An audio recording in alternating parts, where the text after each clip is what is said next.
It almost brought her to a halt when she heard who was on the other end of the line.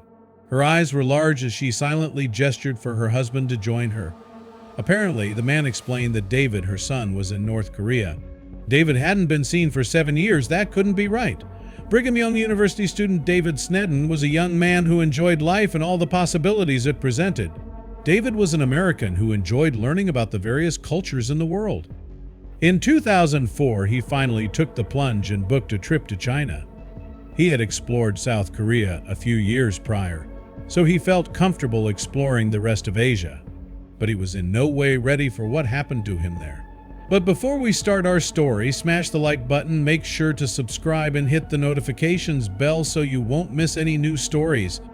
His coursework was done, so he said he was going to take a look around some touristy spots in Southeast China before he came back, Roy, David's father, explained to the Washington Post.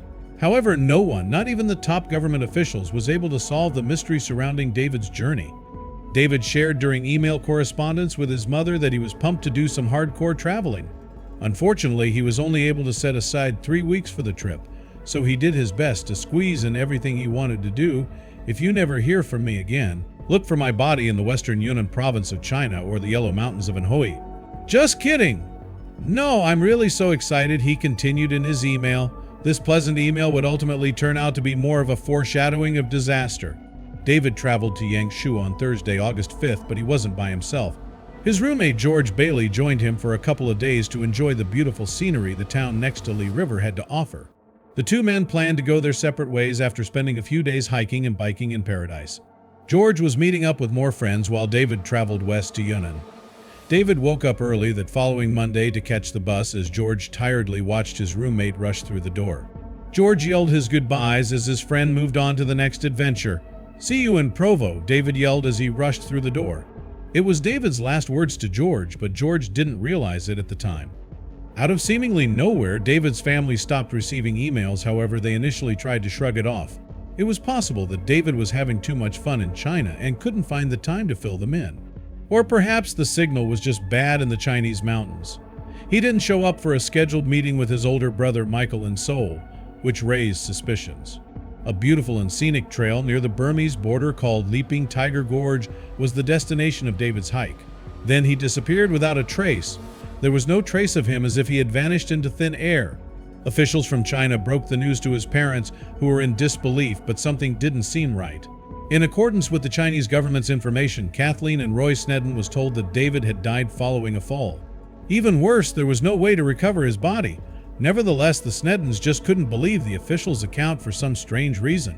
The situation didn't seem right. There was more to David's story than they could ever have imagined. "There's no evidence of that, Zero," Kathleen shared. "It would make him the only American missing in China since World War II, whose body has not been found and whose location is unknown." Moreover, David's parents, who had 10 children, knew their son was a skilled hiker. On an easy tourist trail, surely he wouldn't have made such an idiotic mistake. Roy was determined to find out what had really happened to David, so he enlisted the help of 2 of his other children, Michael and James. Together, the boys traveled to Yunnan to try and find their missing brother.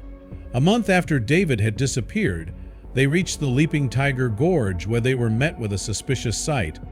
"It was ridiculous," Michael Snedden said. When they reached the area, the hiking trail was crawling with policemen and their K-9 units, putting on a desperate show for the benefit of the 2 brothers. "We just laughed and said thanks," Michael added.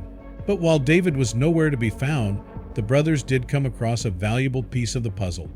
At the Leaping Tiger Gorge, a tour guide told the siblings that he'd known David personally. In fact, he'd walked with him along the entire trail. This story was then corroborated by a hostile owner at the end of the hike. Apparently, David had stayed there. The clues were all pointing to the fact that David had walked the trail successfully. But where was he now? The Snedden family kept searching for something, anything that would indicate that David was alive. They showed the locals pictures of him, and wherever they went, they found more clues that David had been there. A cafe owner in Shangri-La said he'd met him and could even describe him, but that's where the trail suddenly grew cold. All the witnesses who told David's parents about having seen their son, including the mentioned cafe owner and a Tibetan hiker, later said to the Chinese police that they couldn't be sure about what they said. In other words, they refused to appear as formal witnesses in front of Chinese law enforcement. But why could that be? We were, I suppose, naive, Roy told the media. We had all these sightings we felt good about and went to Shangri-La. We said, hey, we have all this information they haven't shared with the police. It became evident they weren't going to do anything.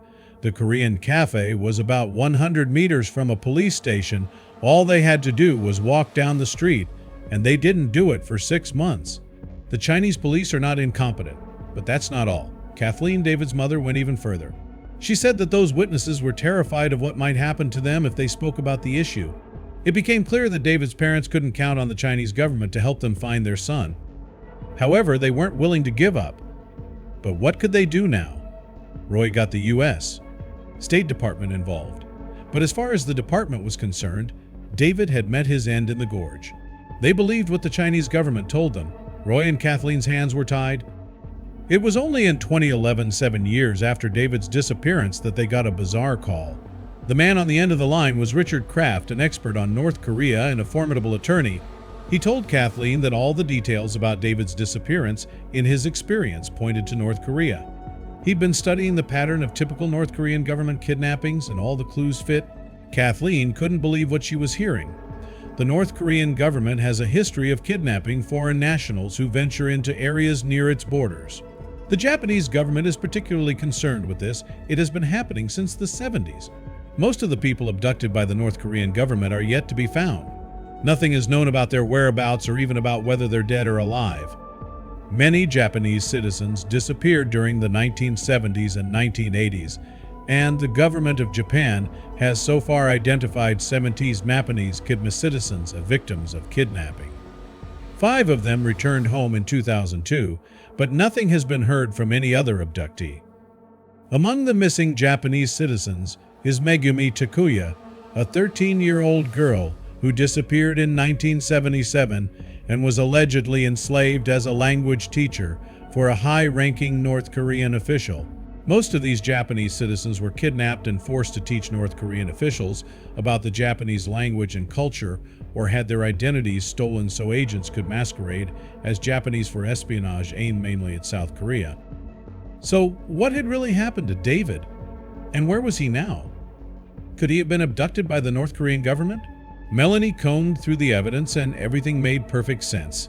We know that North Korean operatives were active in that region, Yunnan, around the same time David was there with China's full permission, she said in a shocking statement. But that wasn't all there was to it. She had even more evidence to support her theory. Melanie claimed that Japanese politician Keiji Furuya told her, "It is most probable that a U.S. national has been abducted to North Korea back in 2013. But the most convincing evidence only surfaced in 2016. An informant had come forward with new information, according to a South Korean organization that specialized in North Korean kidnappings. Some sources inside Japan made some wild claims about David's whereabouts, namely that he had been kidnapped by North Korean officials and forced to teach Kim Jong-un, the infamous president of North Korea, English. This information was even corroborated by Choi Sun-yong, who was the head of the abductees' family union in Seoul. Could these claims possibly be true? Sun-yong then went on to provide more information, stating that David had changed his name and now went by Yoon Bong-soo, and that he had also married a woman named Kim Yoon-hae. Could that be why nobody could track David down? Had David gone native in North Korea? This is what David's mother said about this possibility after a conversation with Sun-yong. "It should be emphasized that that is part of the North Korean plan," Kathleen said. "If North Korea captures you, they're going to give you a wife, you have children, so you settle down and like it there, and you enjoy it and give them your best. We in our hearts think he's alive. We think he's probably teaching English. That's the most likely thing to use him for." There was one problem with this theory, though. Sun-yong's information came with a caveat. He was only about 50% certain that the information was reliable. "To us, the ideas are not new," Roy Snedden said. "We have no proof that it's reliable, to be honest," said David's mother. So it wasn't like they could trust 100% what Sun-yong said. Despite all the coincidences and North Korea's history, it was just a hypothesis until new evidence surfaced. So David's parents couldn't afford to get their hopes up just to discover that none of the information about their son was true. It was just another possibility, but they had to wait for more evidence. And besides the unreliability of the information, there was something else that complicated the issue further. It was something that involved the Japanese government. Some officials in Washington believed that the Japanese government had an ulterior motive when it came to David, the missing U.S. citizen. They believed that Seoul's abductees' family union was only raising suspicions about kidnapped Americans and drawing attention to David's story so that the United States would intervene and help abducted Japanese citizens in the process. The U.S. State Department then said that all the evidence that had been uncovered in David's case was purely circumstantial and not conducive to any definite, certain conclusion. The U.S. State Department said there was no credible information to substantiate the idea that he has been abducted. So in the meantime, until there was more information, David's parents were left in the dark. What could they do now? Now the Sneddons were stuck with evidence that they felt was convincing enough for them to believe that David's disappearance did indeed have something to do with North Korea. My thought initially, Roy Sneddon said, is North Koreans mistook him for someone who was trying to move North Koreans out. Had that been the case, David's fate would have probably been a grim one. The Sneddons weren't about to give up the search for their missing son, though. They decided to take another step forward and try to get help from the House of Representatives. In June 2017, Utah Senator Mike Lee and Representative Chris Stewart, who had been in contact with the Sneddons, urged the U.S. President some definitive answers. But while the Sneddons waited and prayed for a break in the case, they took comfort from wherever they could. If my son has a part in helping North Koreans have a normal life in any way, I would just be thrilled, Kathleen said. But still, day and night, they were tortured by the same thought. Would they ever hear from David again? I want an answer to what happened, says Jenny Sneddon-Reel, David's younger sister. I lost a confidant and a best friend. That longing never goes away. There are moments when I will do something or hear a song that reminds me of Dave, she said. In 2019, State Department spokeswoman Katina Adams spoke about the issue after talking to Japanese, South Korean, and North Korean officers. This is what she said. While we did not receive an official response, the DPRK government publicly denied claims that Mr. Sneddon is living in Pyongyang, she said. In the meantime, David's family is still waiting for any news on the case. I still don't have an answer to what happened to my brother, his sister said. I know that there is nothing verifiable, but why was there no body or clothes or anything? Even if someone showed me a t-shirt, that would mean something. Thanks for watching.